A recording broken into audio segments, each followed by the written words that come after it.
Do this. Got this. How's it going, everybody? Welcome back. I'm Dave. I'm Ben. Welcome to the Worthless Ones podcast. It is officially Spooktober.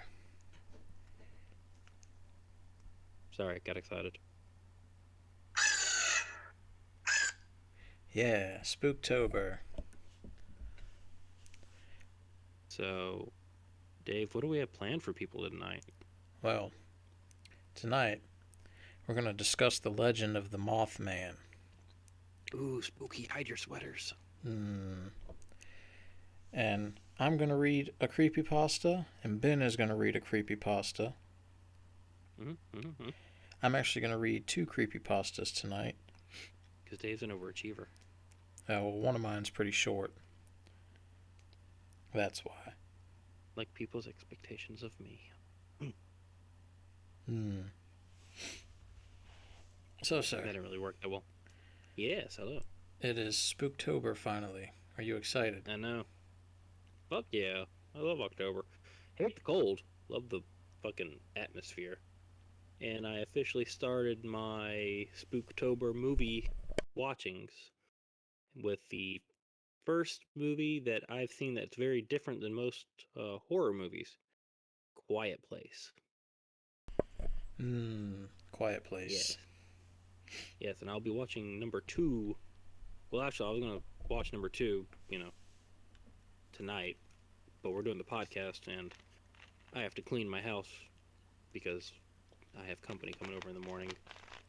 To my displeasure. Hmm. I will start my horror movie excursion after the podcast. I'm going to watch Phantasm. Ooh, the tall man. Oh no, he'll get stuff on top of shelves. Ooh. Have you ever seen Phantasm, sir? No, It's pretty weird. pretty scary movie. Mm-mm. Well, I need I to haven't find so many things to watch. I haven't seen it since I was a kid, so I don't know how well it holds up. So we'll see. Probably about as well as Chucky does. Watch it as a kid, you're about the same height and you freak out like, oh my god, he can kill you. And now that I'm, you know, 5'10", 5'9", whatever you want to say it, I realize I can hunt that little bastard across the room. I'm safe. You think you can? I know I can. All right. Well, let's get into the Mothman, shall we? Ooh. You know much about the Mothman, sir? Uh, Besides the one episode of Aqua Teen Hunger Force that had him, no. Um. Well, he's I don't know if you would say he's an urban legend or what. He's a cryptid, kind of like Bigfoot. Uh, I guess technically, if there's stories about him, like actual stories, not so much the just have you ever heard of Mothman? Yeah, he exists. um, yeah. So, Point Pleasant, West Virginia, 1966 was the first sighting of what Steve and Mary Mallet, I think that's how you pronounce their names, said that there was a large gray creature whose glowed red eyes when the car's headlights picked it up. Ooh, 1966. Uh, all these like Bigfoot and Mothman sightings mainly happened back in the day. You don't really hear about any sightings nowadays. Yeah, because well, most people either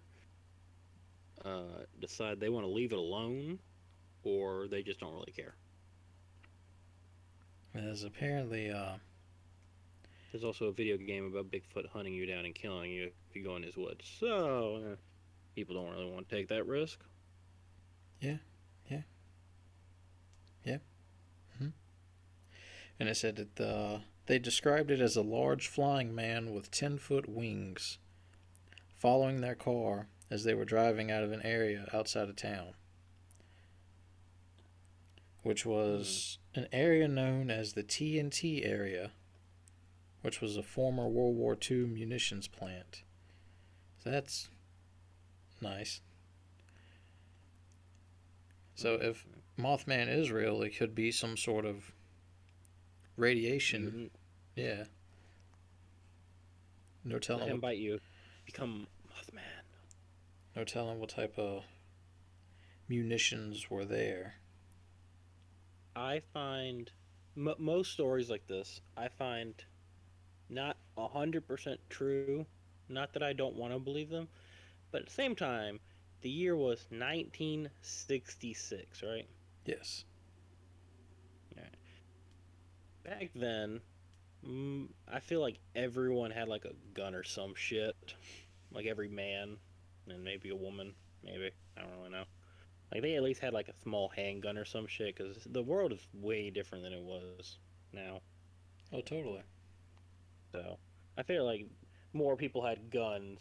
Not so much for uh like they're what used for now, being trendy and cool and hunting. It was more of back then people. I don't know, like self protection more. I mean, maybe I'm wrong, but I don't know, but the town of Point Pleasant, West Virginia, they've kind of leaned into the Mothman. Like, there's a giant statue in the middle of town, and there's dozens of gift shops where Mothman memorabilia and merch. Wonder how much revenue the Mothman is seeing out of this. the real question is: the Mothman is real? You ever think he goes to that statue and tries to hump it, thinking it's another Mothman? I mean, he could. Finally, a partner. God, this bitch is fucking frigid. What the hell? Dummy thick. My moth penis. But yeah, there's restaurants that sell like pizzas and the toppings are made to look like the Mothman. So what you're saying is, it's a tourist trap. Pretty much. It's Gotcha. just Just like fucking area near where area 51. the What aliens. fucking yeah, like in wherever that near that area, New they have a Mexico, whole yes.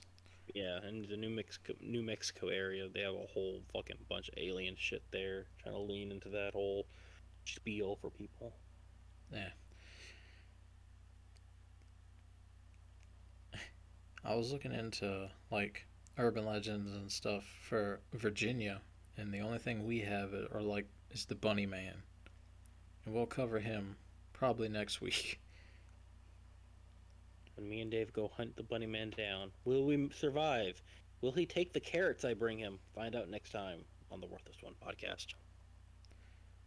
I was like, out of all the stuff Virginia can get, we get the fucking Bunny Man. I mean, it could be worse. We could be known for the state that fucks its cousins. So, That could be any state, sir. you may be true, but when you say someone's having fun and within the family, most people think of further down south than us. Oh, yeah, but Of course, th- we all think about West Virginia. So, there's a saying that they have, which is, "Why go down the road when you can go down the hall?" And hey, that's not my lifestyle. I'm not going to judge you, but not for me. I always thought that saying meant for food. You just go down the hallway and get you a sandwich or something. Damn. Yeah, I forgot you're the one that told me that. I told you no such thing. Putting words in my mouth. Much like sandwiches. Sandwiches. He did go down the hall. But, yeah, there's not really much more to talk about the Mothman other than there's countless documentaries made about it. Pretty sure he's been on Monster Hunters or whatever that show is where they go out and look for. Monster Quest. Yeah, that. I used to love that show. Yeah, it was very interesting. Even if it was, the stereotypical, okay, we're here, we're seeing readings. Oh my! At the end of the show, we didn't catch him this time. He still might be out there. Da da da. And they have a festival every year, And the third weekend every September, the Mothman Festival.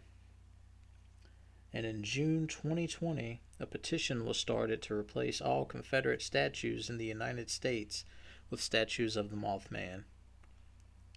And Wait, as of June 2021, the petition has garnered nearly 19,000 signatures. That is something I could my get behind. my main question is how many fucking Confederate statues are in the United States of America? I'm sure there's plenty of them. Like I would understand like southern kind of, but I wouldn't expect to see any kind of Confederate thing in Seattle or anything like that. So I don't kind of, I don't and know. I don't It's think it'd be that many. probably just on the East Coast, maybe. Southeast probably, Yeah. but still, I don't think it'd be that many. I think most would have already took those down for something else, unless you're like named after, you know, said Confederate person, kind of like how we were. Well, kind of. What do you mean? Oh, Lynchburg. Oh, yeah. Or as the people want to change the name, the Berg.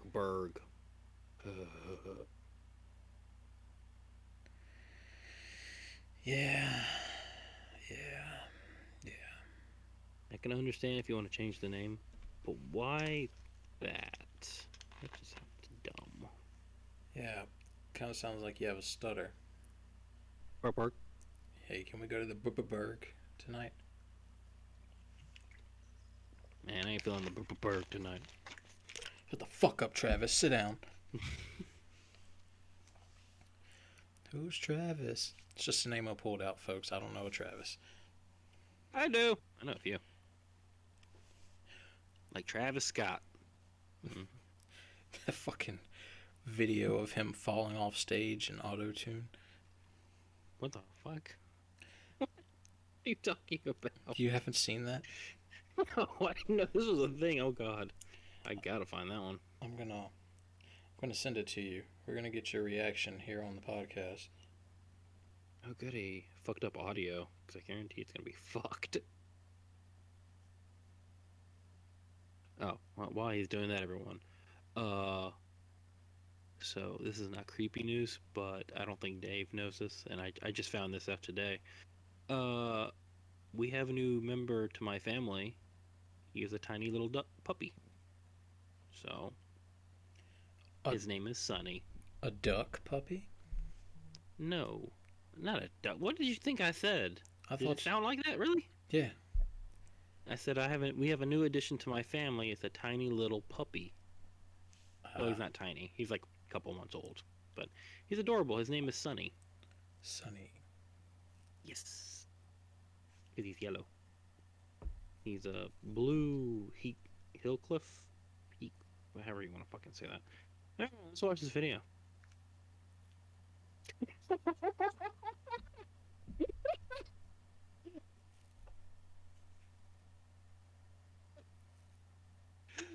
That has to be. Good shit. What the fuck? What did you send me again? It didn't send the first time, apparently. Uh, yeah, my phone does. Where does that shit? I'm getting so sick and tired of Sprint, man. If I didn't have to like text everyone my new number for switching over, I would do that.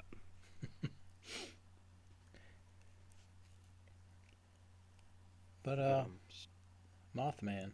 Yeah. There's apparently a movie with Richard Gere called The Mothman Prophecies. I have not seen that. I've never heard of that. I do not know if I wish to see it either. Probably not. It's probably not that interesting.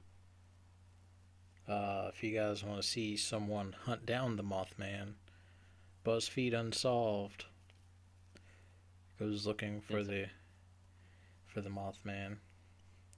Dancing on your bridge, Goat Man. We'll cover Goatman too. But yeah. Are you guys ready for some creepypastas now? Ooh, spooky spaghetti time.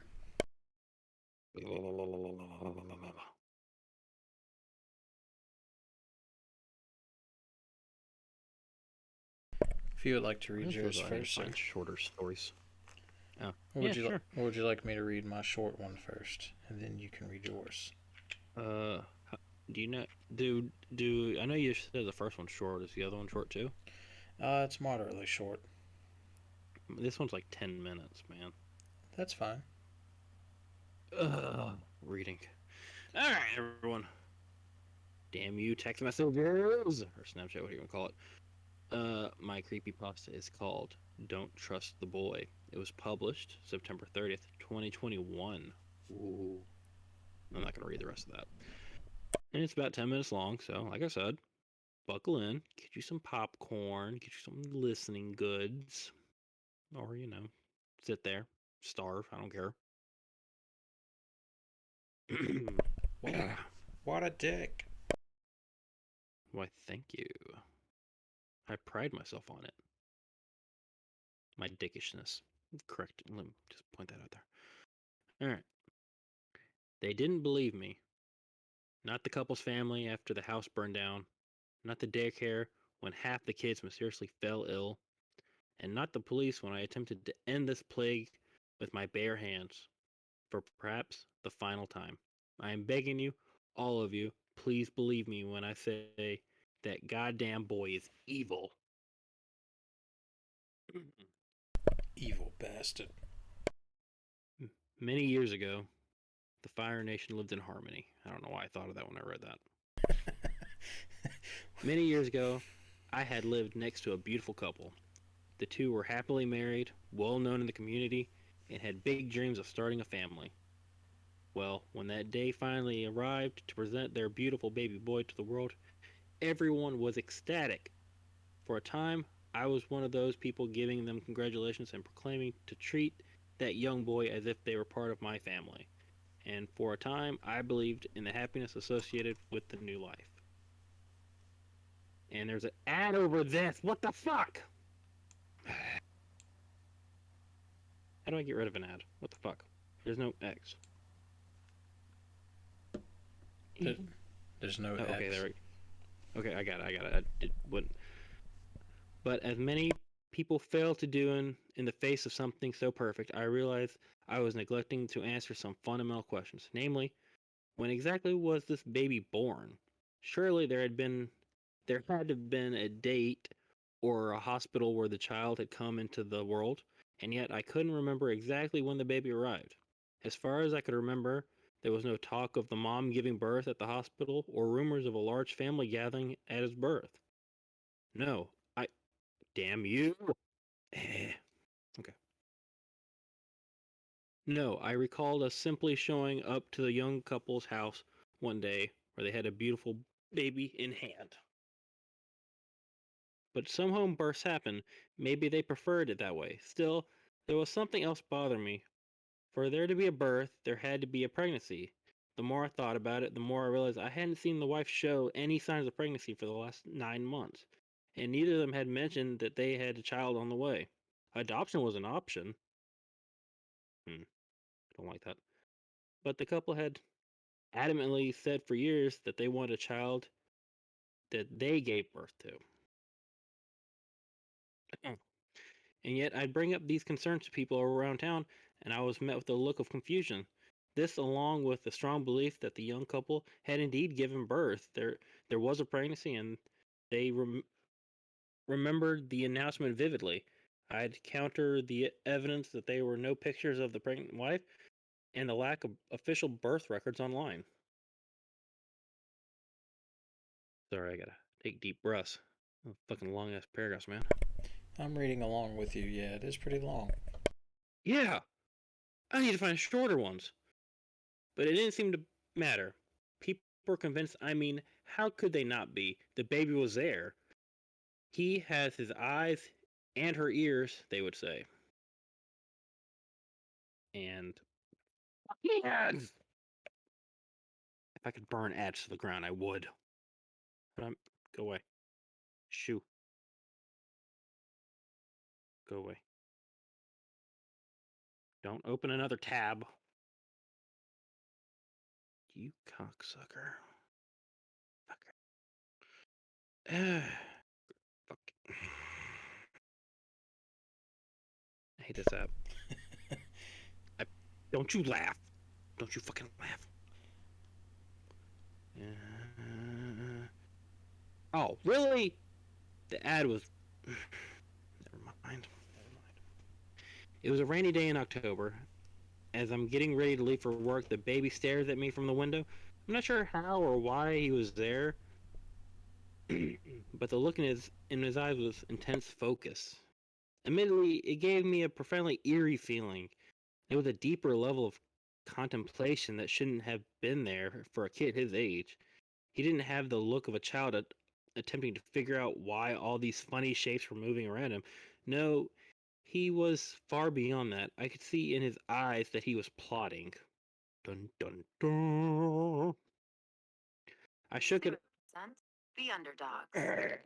Able to adopt a paralyzed dog is difficult. Where the fuck is this ad at? What the He's fuck? not the type to let The difficult fuck? The fucking ad is playing.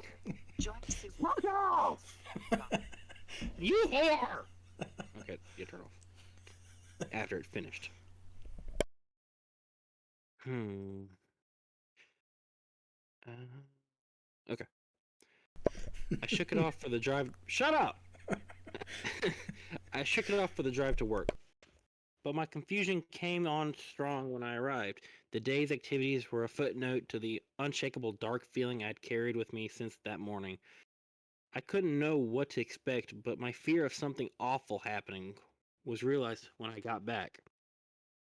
What was once a lovely family home was ablaze. Years of happiness adding fuel to the roaring flames. The tears of the neighborhood were drowned out by the yells of the first responders and sirens. A truly chaotic scene was unfolding before our very eyes. Despite it all, the hardest hitting moment would come long after the fires were tamed. It came in the form of a press release from the local police. The young couple was dead. Their bodies were found in each other's arms, charred beyond recognition. The cause of death was later determined to be asphyxiation from the smoke. I mean, the fire didn't help any with that, but my asthma, my asthma of sadness hung in the atmosphere for months. All of us were profoundly hurt by the tragedy and looked for answers. Why did this happen? How could this happen? But in my own sadness, I had again neglected the critical question: what happened to the baby? There was no third reported body found, no update in the news, even reference the child that was being looked for. I tried asking around, even speaking to the family of the deceased, but I got the same response every single time: what baby? Everyone I spoke to insisted that the couple never had a child, which was suddenly a significant factor in why this was so sad. There was apparently nothing to continue their memory, a complete 180 from the narrative just weeks prior. But there was no way I just imagined this. There was definitely a child. People did know of this existence, of his existence. And now, after the family passes, there's nothing. I did some digging on social media and even searches for pictures of the couple with the child returned to nothing. One time I had convinced myself that there must have been a massive misunderstanding. However, illogical my rationale. The fuck? Alright, whatever. It was more comfortable to believe than the alternative. Scroll, scroll, scroll, scroll, scroll, scroll. Some months passed. One of the close friends asked if I could take their son, Raz, to daycare because they had to be extra early for a meeting at work, and I was so happy to help. The morning I had Raz, I checked in. A woman bumps into me at the door as I'm leaving. Before I could say anything, she was already hurried, hurriedly, hurriedly. Help me out, sir. Hurriedly. You lost me. Oh, fuck you. Whatever. I'm continuing. Asking where she can register her son Gordon, and if it was too late. I wanted to explain that I didn't know much about the daycare and that I was just dropping off. my friend's kid, but I froze for a moment when I saw the young boy behind her. I had never seen this woman or her child before in my life, and yet I recognized that kid, or at least he looked like someone I knew. In a flash, it all came back to me, the young couple, the fire, everything. The young boy had a face mi- of that missing baby, only aged up a couple years. Those dark, calculating eyes penetrated deep into my psyche, and I could feel the sweat start form on my brow. At the moment, I recognized I legitimately feared this kid. The woman gave me a bewildered stare as I stood silently contemplating all of this. With a simple "excuse me," I moved past her out of the way, out of the building. I sat in my car in disbelief of another impossibility. If that was indeed the same child, he had aged at least 3 years in a span of a few months. For my own sanity, I landed on the notion that the two simply looked incredibly similar, and that there wasn't a real reason to stress about it. Still, deep down, I knew that wasn't the case. A couple weeks to the day went without anything abnormal happening until I got a call from my friend.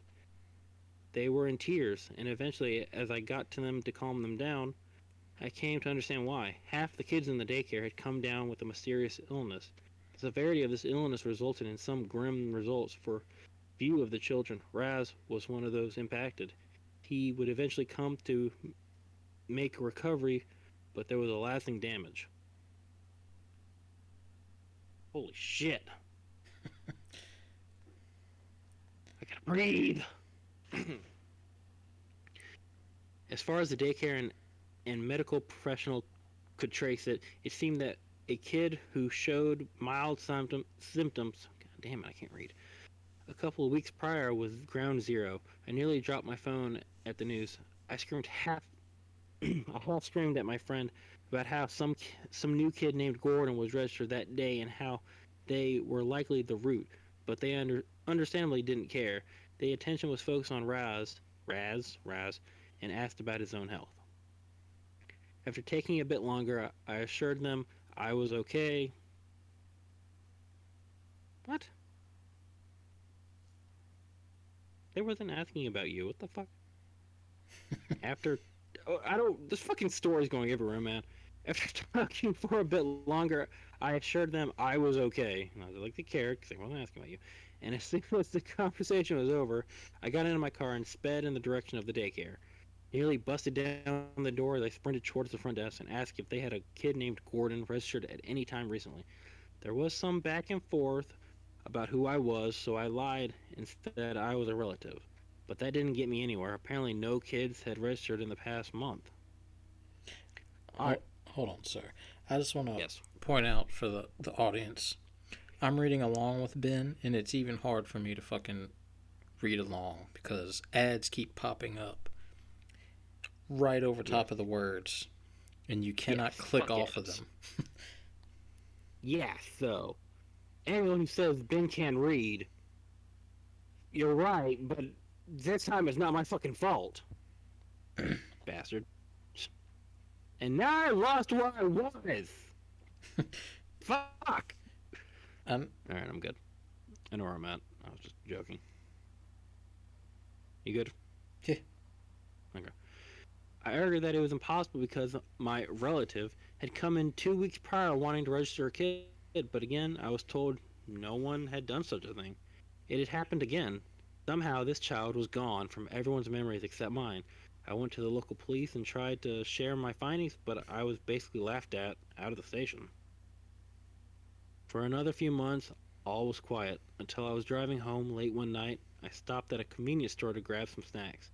And as I'm figuring out what I want, a father walks by with his young son in hand. Instantly, I get a sense of foreboding. Before I could, before I even laid eyes on the two, I had a strong feeling of who it was. When I peeked over the row of snacks, my fears were confirmed. Also, as expected, the kid was just aware of my presence as I was of his. Okay, there it is. I didn't even bother to get what I wanted. I simply walked out and drove home. The following day on the news, the top story was about a single man shot and killed just outside of some convenience store. The same convenience store. Whoever did it didn't even take anything. Just a stone cold random murder. That's the bottom line. The Stone Cold said so.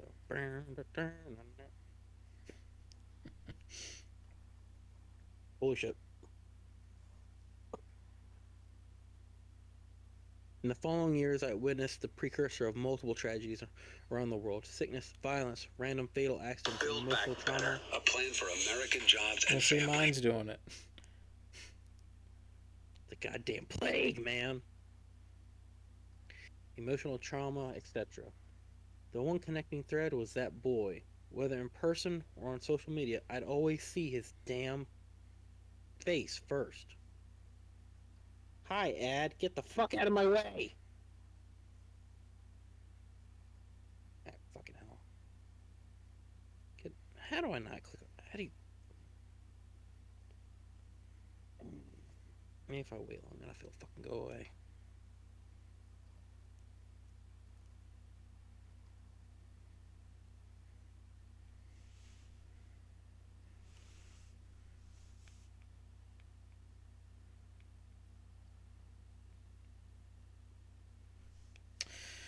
Well,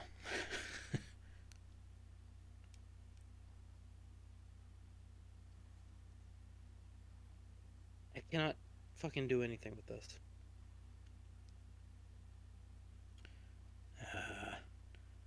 would you just like me to read mine, sir? Just read that first sentence, please.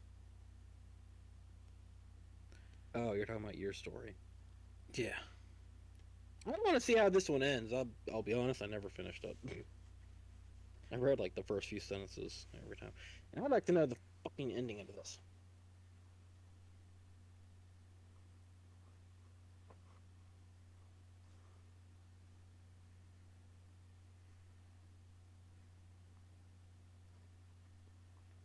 Where were you All at? right. Way down the fucking line.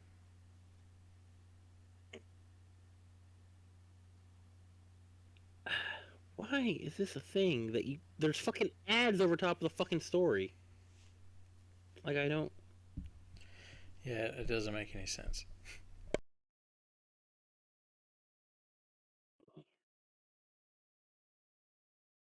All right, whatever. I'm just gonna skip a line. I'm gonna assume it says the reports about the incidents and whatever varied. His age is. I think it's talking about his age varied wildly.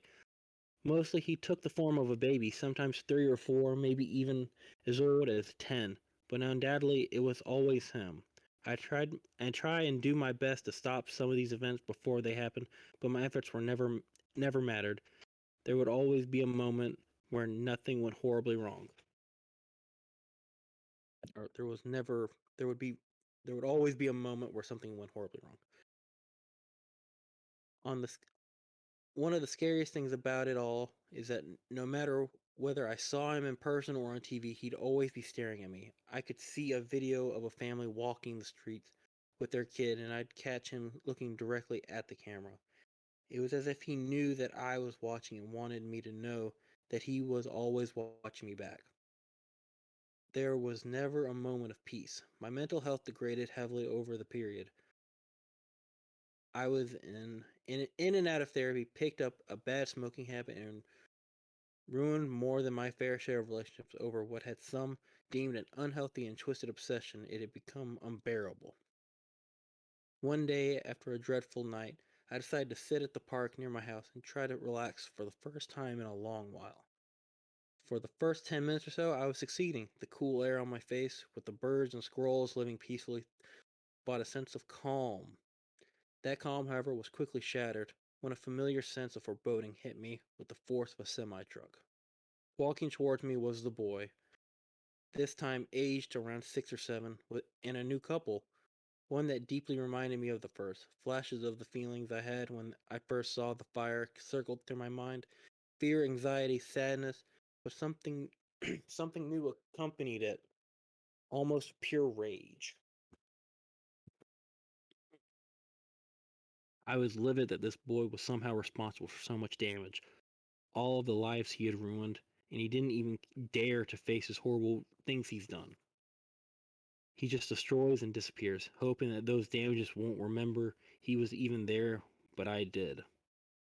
And if I was the only person that was going to remember, then maybe I was the only person who could do something about it.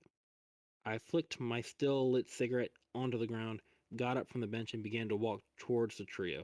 My heart beat through my chest with every step. A million thoughts raced through my mind, and before I knew it, I was slowly raising up both hands and contorting them perfectly to fit around the boy's neck. Finally, when I was just within reach, I sprung forward and let out a visceral scream, but the only thing that came into contact with midair was a pair of knuckles cracking me against the temple. I was blacked out for a moment and woke up to a man sitting on top of me. He was raining down a hailstorm of punches, with a woman screaming behind him. My world went dark again, only to come back to a group of people pulling the man off of me, with another holding me down in place. Watching all the chaos unfold was the young boy who did a massive smile plastered across his face, those soulless eyes lapping up every bit of my pain. The cops arrived shortly after that. I was charged and subsequently spent time in jail. In the police interview, I begged them to understand why I had attempted this what I attempted was necessary. I laid out my case, explained the connections between multiple occurrences, and warned them that the family was in danger, and their response was expected: disbelief. And for the hubris, the couple died in a car accident only a few days later. And even then, was I believed? No. Interesting enough, the charges were later dropped due to lack of evidence. Witnesses had claimed that they saw me walking out of the park when a man randomly attacked me as I tripped into him. And just like that, so easily, life had gone back to normal. It wasn't until I was back sitting alone at home with a new realization hit me. I couldn't stop this. It did me no good to even attempt to pretend like I was in control here. There was a dark force beyond my control, and we, are mere toys to be moved around as its whim. It's not something I'm okay with, far from it. But at this point, what can I do? All I can shit. All I can try to do is live a good life regardless of what I know is coming. And for a solid time, I did that to my best of my ability. This conceded with a lack of seeing the boy in any form for a time. I thought I could actually say I was happy. Much in my life had gone right. And then, like a ghost from the past, he walked into my life again. This time in a form I had never seen previously. He was grown, or at least as much as I thought I'd seen him grow. He was perhaps in his late tens, but those dark, hateful eyes reminded me of that there was a unique identifiers aside from the remnant of the familiar face. I only saw him briefly in a crowd of people, but his presence was undeniable. Much like the knot growing in my stomach was, he appeared as though he had been watching me for a while, waiting for me to make eye contact. And as soon as I did, he left. To this point, nothing bad that I know of has happened, though I get the feeling that something awful is coming. Maybe something that goes beyond a small family or one person, perhaps something that involves all of us. I don't know. And not knowing scares me. So I write this as a direct warning. If in your life you see a child you feel is off, or if any of you notice a kid's placement in someone's world doesn't quite fit with what makes sense, maybe you even sense an abnormal level of hate emanating from should be what should be an innocent child, then remember these words. Don't trust the boy. And that's it. Yeah. Took a lot longer because of all the ads and shit. Yeah, that was a bit much.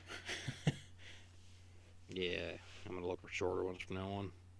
Good one, though. Pretty good. Yeah. Tell you, the ads that kept popping up were more scarier, though. An ad for Joe Biden pop up. Ooh, he's gonna kiss his daughter. I heard it. Granddaughter, or whatever the fuck it was. I heard as it popped up, so. Alright. Mine is called My Daughter Learned to Count. That's not creepy.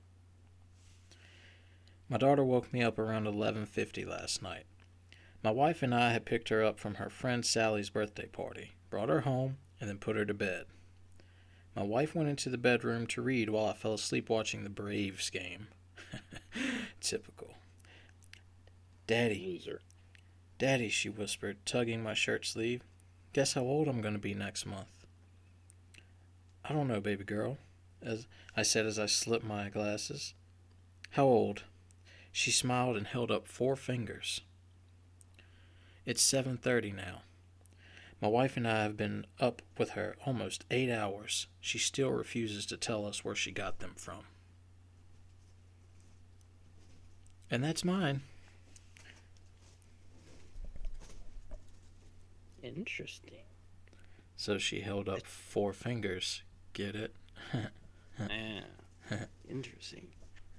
Didn't say they were her No. fingers.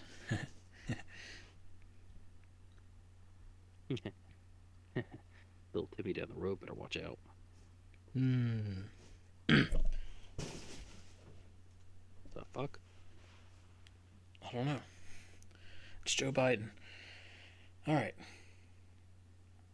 This one's got a twist to it.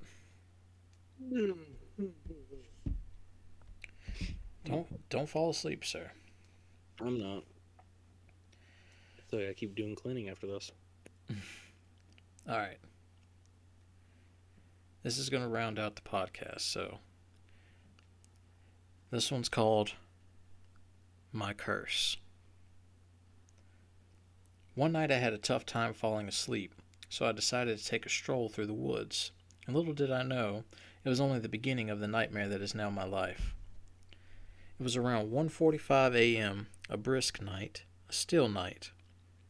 Armed with my flashlight, I walked straight into the forest on the outskirts of my town. In hindsight, I should have noticed how quiet it was, especially for it being a forest in the summer. I should have noticed the lack of any noise. There wasn't even a breeze. Suddenly there was a noise of the branches breaking, as if someone were tearing them straight from the trees. I panicked, thinking there could be a bear or some other horrible creature ready to pounce. Little did I know, it was something so much more worse than that. Something far worse. Suspenseful. Ooh. Mm-hmm. I stopped walking and cocked my head to the side, hoping to hear the sound of footsteps, so I would know which way to run if it came to that. I also picked up a couple loose stones from the ground, mostly just to calm my nerves. A loud "woo" obliterated the silence. It sounded as if Ric Flair had his throat lubricated with bacon grease. Vivid. I could almost smell the noise. That's weird. I flipped the switch on my flashlight to try to hide my location. A loud thumping accompanied the noise. In the light of the full moon, I saw a human shape come from the tree in front of me. It was about 15 feet away and nearly 6 feet in height. I heard a loud sniffing sound. I could see the outline of its head turn my way. It started coming closer and I started to feel adrenaline pump into my system. I turned tail and ran. That was me running. I was sprinting as fast as I could, and this guy was easily keeping pace with me. I tripped and rolled onto my back, knowing that I was only moments away. My life would be over. As a last-ditch effort, I've decided to turn my light back on and maybe try to blind my pursuer. I waved the flashlight around wildly, hoping to catch it in his eyes. Large black eyes reflected back, and nearly peed my pants, thinking for a moment that I was looking at the extraterrestrial being. Once I took a moment, though, I realized it was sunglasses. Who would wear sunglasses in the forest at 2 a.m.? Jurgen. Why would anyone do that? I took in the rest of the guy's outfit. Track pants, snakeskin boots, and a bright green bowler shirt with embroidered flames rising up from the bottom. The fuck? The shirt was also streaked with some dark liquid that I couldn't identify. I raised the light back up to the man's head. He had a black goatee with a bleached streak down the middle, like a racing stripe, and a bleached spiky hair on top of his head. He looked wildly familiar, like I had seen him somewhere before, maybe in the local racetrack. Maybe he had passed me somewhere on the street before. I couldn't place him. He started to giggle as he approached me and opened his mouth. Without moving his lips, I heard the sentence emanate from him. "You're taking the gobble full throttle," he charged after that. You're taking the gobble full throttle. Still laying prone on the ground, there was a little defense as he belly flopped on top of me like an inept diver. The wind was very nearly knocked out of me, and he tried to pin me down. I grabbed a hold of his arms and realized they were also covered in the same dark liquid that was on his shirt. It was barbecue sauce. I screamed and he yelled, "The sauce is money!" With a sudden movement, he bit deep into my shoulder, tearing a chunk out of my muscle. He twisted his head from side to side like an alligator, pulled his head back. He swallowed my flesh as I laid there sobbing, knowing that my life was over. I could feel the lifeblood pumping out of my shoulder with each beat of my heart. He made a smacking sound with his lips and said, "I could put this on a flip-flop and it would taste good." He then climbed off of me, flipped his sunglasses to the back of his head. I had a moment of clarity and realized that this man, this monster, was Guy Fieri.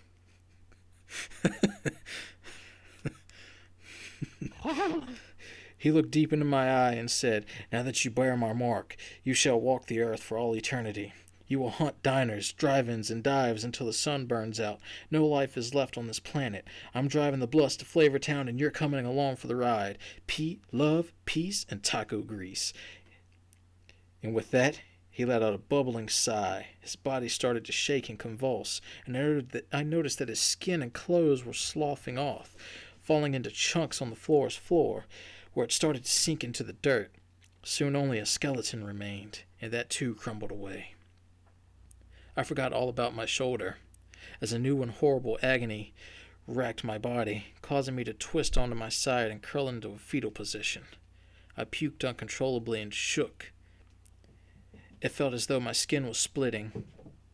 The drop flashlight illuminated my body as I was looking down and saw that I was correct. Huge splits running down my arms, and it felt like the same could be happening to my legs. In the splits I could see something bright yellow.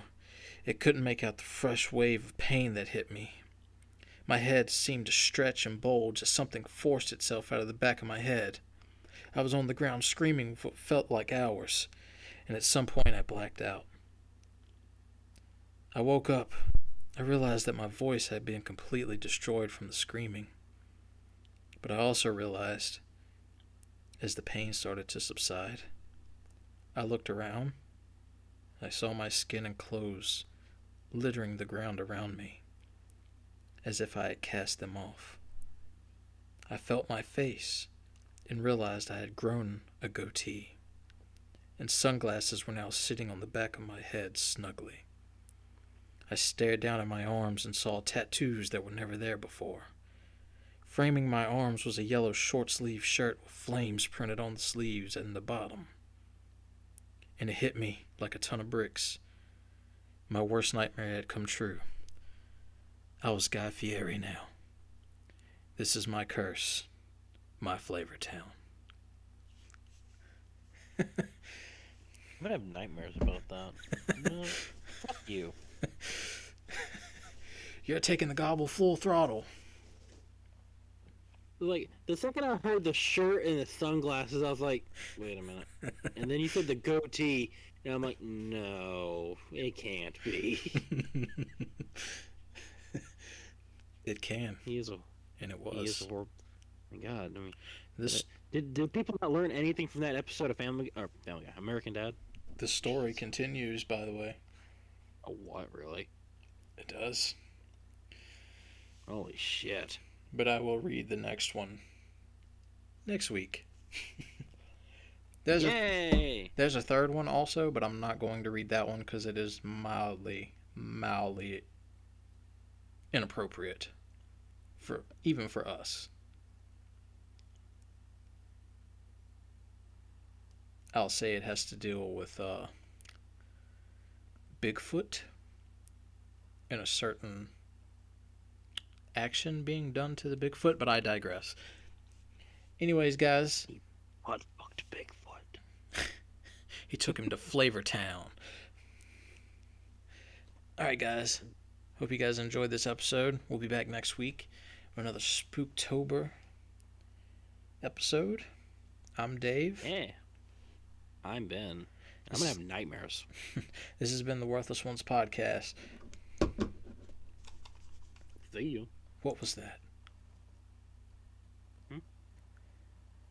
Love, peace, and taco grease. Take it easy, guys. Yeah.